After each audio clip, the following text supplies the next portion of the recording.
Hello, my beautiful friend. If you are sensitive to energy, if you grew up feeling the world around you or sensing the world around you, you've always known things maybe before they've happened, and you have all these extra sensory feelings happening. This is the episode you're going to want to listen to because I am going to unpack what it's like to grow up as a sensitive healer, as a child who can lean in and sense the world around them, and then what that means for the adult version of you. All right, let's get started. Hey guys, I'm Jeannie Street, your host of Unconditionally Loved, and I'm so happy that you're here.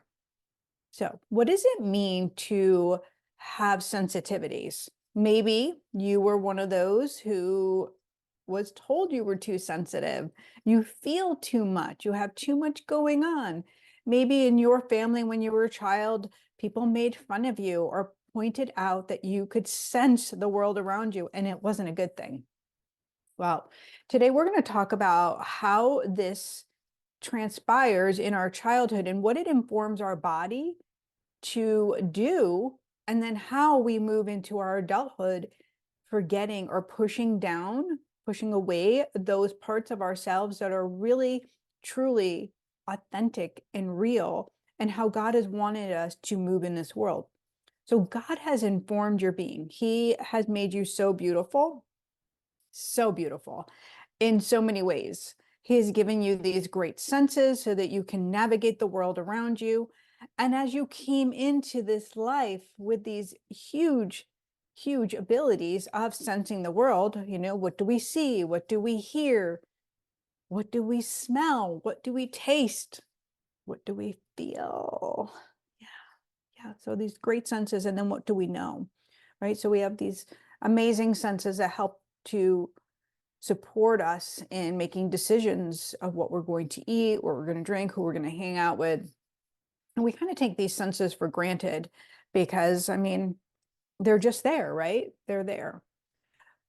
But if you are anything like me or like the women that I have been so blessed to work with, is that you have been able to sense more than just the physical world. And with that, you have also sensed this very physical world in a heightened state of awareness. And if you've had trauma, early things that have happened to you in your life, meaning, you know what, I'm just going to list down. I believe that we all have forms of trauma, whether it's generational, it's passed down through the lineage of our family, whether it's situational, it's in our environment, we've experienced, we've witnessed. Collectively, as a planet, as humans, we have experiences that we've gone through that will also inform us of trauma. So I'm just going to say that. So I believe that we all have forms of trauma. And as a child, we come in innocent. We don't know these traumas. We don't know these experiences. All we know is love. We know love, and that's what we want to serve. But somewhere in our environment, somehow, we learn that the senses that we have can really support us in telling the signs, telling what's going on around us. So how this looks for a child is they can become hyper aware of the world around them, right? We can really lean into constantly reading everyone's energy, reading, exiting the body, checking and making sure if we're safe. And we do this with the vision. Does this person look safe? Do I see colors around them? So we might use our extrasensory ability here, or we might just use the physical sense. Either way, we all have this duality to our senses. So we can lean into, what am I hearing here on earth? And maybe what's that voice that's coming in from heaven? And we'll do this so we can make sure that we are safe in all situations, especially when we have those early experiences that we aren't safe, right? Somebody is saying, hey, I see the sky is blue, and they say, no, the sky is green, and they're an adult, and we're taught that adults have an authority over us, and we must believe them. So we start believing in this is the color, right? Whether we see it as blue or whether we see it as green, when we're told something by an authority figure, we tend to lean in and believe it because that's how Earth has been set up. That's how these dynamics of authority, patriarchy, however we want to say that, have been set up. So here's sweet, innocent you. And I'm going to go from my perspective of my child self. You know, I came into this world of being able to be aware of the energy of what was going on in my home. I could sense the people in my home energetically. I also could have that extrasensory ability where I was seeing angels and I was seeing departed loved ones and I was hearing messages. I was experiencing Jesus, and I wanted to share the love that I was receiving through my senses. And I would do this in ways to support what I felt wasn't a match for love. So that's the best way I can describe it. I would notice someone feeling sad, someone not feeling well in their body, because I could take on that energy in my body. And I knew that if I did this thing, it could help them and lift them into that higher place of love. And so I would do this again, like with song and dance. A little 4-year-old singing and dancing is going to make you smile, right? So that would give me the visual that their energy was lifted, and then I could sense in my body that they felt better. It's a lot, right? I would also do this, maybe you can relate, and this is why we're doing this, because I want you to really lean into who you came into this world to be, because this was me as a little healer. I would wrap up the game pieces. I mean, you probably, if you've been here long enough, you've heard me tell these stories, but I'm going to do it again because it's important. I would take the games that we had in our home and I would wrap up the little like Parcheesi pieces and the little houses from Monopoly, and I would give them to people because here was a gift, a token of love. Here's something expressing, I love you innocently. And I would want to be able to see that exchange of love, that receive from them, because I knew then that they were good. So I learned very early on that love had some condition to it, right? I could sense and I could help and support. And here's this love in exchange for a smile, or here's this. And I learned that from love being given to me as well. Like you behave and you're going to get rewarded, right? It's simple. It's innocent until it's not, until we know that that really sends an impression that love needs to be earned. But here we are. So I had this one experience with a beautiful bus driver who I could feel in my body was depressed. I could see in her signals in her body that she also was depressed. And I could feel in my heart that God was calling me to really lift her up. So I would do these things not only on my own accord, but also when God would lean in. So where it got a little confusing for me along the way was I started to navigate and really just tune out just what God was saying, because I would be like, well, they need it, or they need it, and they need it. And so God wasn't asking for me to do all of that stuff, but it felt in my body like it was needed. And this too is another form of what happens when we lose our sense of self, of our guidance, of our home, of what God is asking of us. And it just happens innocently. So back to the bus driver. She was such a lovely soul, but definitely depressed. And the message I received was to bring light, bring hope, bring something in for this woman who was so low. And what I know now is I was really shown that she was like on the edge of life. But I didn't know that then because I didn't understand that then. What I did understand was to bring that smile to her, to have her shift. That would be the miracle, that Jesus would be there. So I picked her all these beautiful roses. We had this wild rose bush across the street from our home. And my brother and I would wait out for the bus. We'd go out early. So I was able to make her these beautiful bouquets and cards, and I would give them to her in the morning.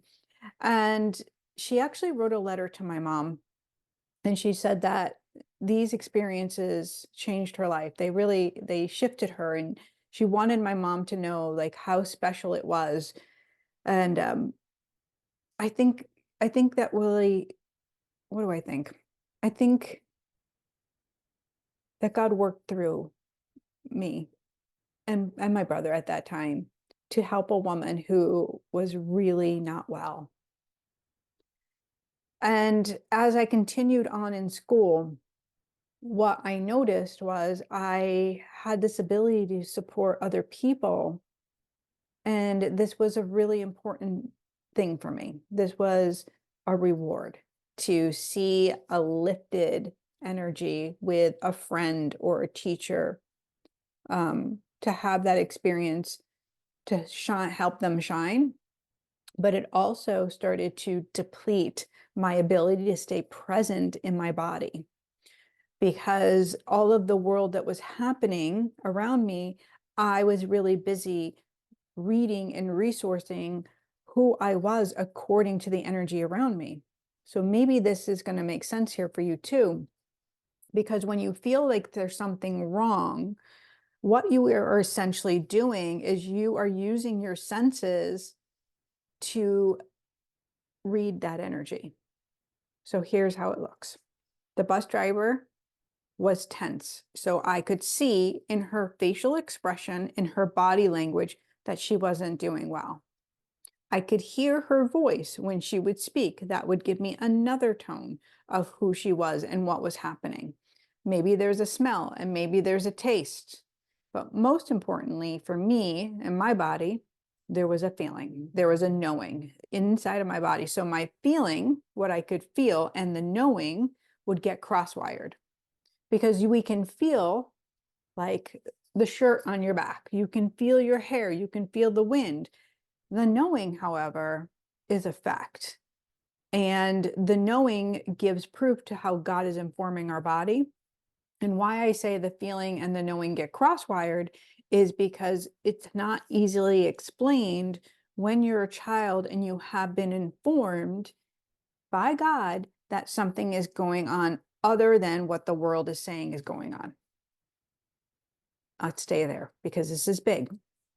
You come in with a knowing, with a very deep knowing. It's a gift from God of being able to hear his voice, to lead with that directive.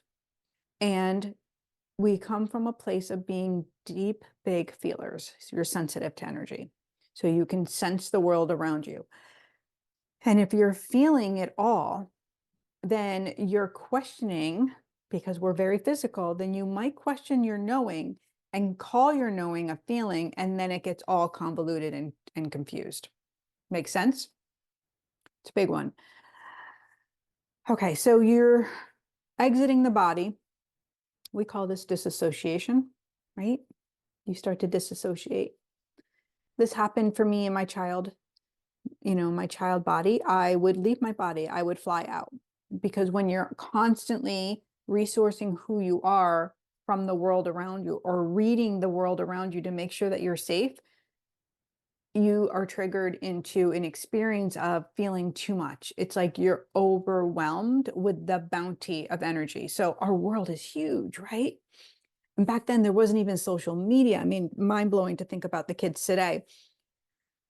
When you aren't taught that your gifts are simple senses, that your ability to commune with earth and with heaven are normal and how God made you, then you're going to do something that is going to drain you. You're going to exit your body.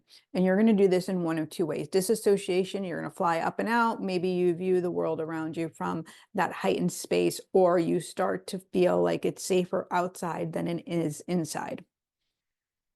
Or you're going to exit through usually one of your energy center points. So we'll exit outside of the gut in order to read the warmth and the energy around there, and then we'll come back in our body and try to source like all the energy we picked up. And that's an entanglement of somebody else's energy. So we call ourselves empaths when we are able to take that energy, bring it in our body, and try to figure out what it means. Empaths have the ability to feel what others feel inside of their body, to sense what they're sensing inside of their body. And so the danger here is when you are trying to manage this energy, you're trying to manage it, you're trying to assign a meaning to it, like, oh, what does this mean? Where does this belong? You're trying to push it into parts of your body, you're trying to push it away, you're trying to put a story around it, you're trying to match it to an experience, is you become exhausted in the constant loop of, wait, is this even mine? You start losing the grasp of, is this me? And you start forgetting who you really are. And then you're starting to be informed by other people's energy, and that starts to form a whole new version of you, a whole different version of you. Oh, right. So if we're constantly leaving our body, and then as a child, and then we look to the world around us to inform us who we are, you can see then how you as an adult might be confused about who you really are, who God has called you to be. So this remembrance of your healer gifts of you, all it needs, all is required is beginning to activate the parts of you that maybe have been turned off, dialed up too high, have been told that you're wrong or you're bad because of whatever, religion, society, all of that stuff, or maybe scary, dark stuff came to you and you didn't know that you could adjust your frequency to say, no, I don't go to that field. I only go into the heavenly realm. So you are lost and staying in this place of, I call it the swirly gumdrops, where you just feel spinny and loopy and unable to move forward in a positive manner, in a way that really feels right and good to your soul. So this is the first part of the healer activation, of coming back on board, of reclaiming your senses and tuning your senses in to your own physical body and learning, what does it look like if I'm not moving over there or sensing over here? What does it look like if I start sensing in here? Oh, it's big. Okay, so this is a lot. So let's just recap really quickly on what I'm talking about and why this matters for you as a sensitive healer, a soul who's come in with these abilities to navigate the world and the heavenly realm. So what this is, we're saying, is early in your life, you learned how to not be you. You learned how to turn those parts off of you, excuse me, in order to meet the people and the teachings that were present in your life. It's not wrong or bad. It's just, this is how it came in. And now your body is ready to reemerge in a new place where you aren't constantly resourcing energy from the outside world to inform you of who you are. You're curious, if you're listening to this, you're curious, what does it mean for me to be a healer? And then to also trust these gifts in a really beautiful way. Now, I've worked with so many healers, so many people that have come in and they're like, I don't want to open that floodgate. I don't want to see again. I don't want to have that experience. And the reason why we wouldn't want to have these experiences again with the spirit world is, when we're dialed wide open on earth, we're going to be dialed wide open for the spirit realm. And if we're not in alignment with God, what's going to happen is there's a whole sea, there's this whole world of energy that is not all beautiful. And so that means we're open and receptive to not only the stuff here on earth, but in the universe as well.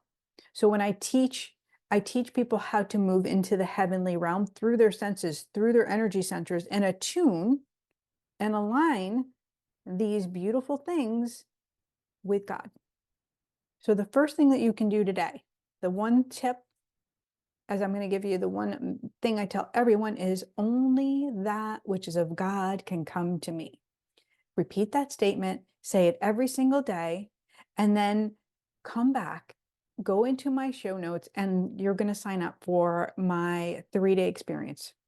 I'm calling it Fortify. And this is the healer activation experience. I'm going to do 3 virtual calls where I'm going to help you understand what it is that God has called you here with, what those gifts are, and probably not really what you think it is. And we're going to go through some amazing experiences so you can learn how to not read energy 24/7, to be very confident in your body, and then to come back on board in a safe, filled way. So fortify means we're filling up with God. We're filling up with all of the love before we turn that switch back on. So I know this is going to be amazing, and I'm really excited to have you come in and step in to this new version of you without fear, without the trauma parts, to start experiencing your senses on a whole new level. So fortify, the remembrance of the healer, the activation of your truest, highest soul self. It's going to be amazing. And why does this matter? Because God created you, you are special, and you matter. You matter. You, my friend, are unconditionally loved. I hope you have a beautiful day. God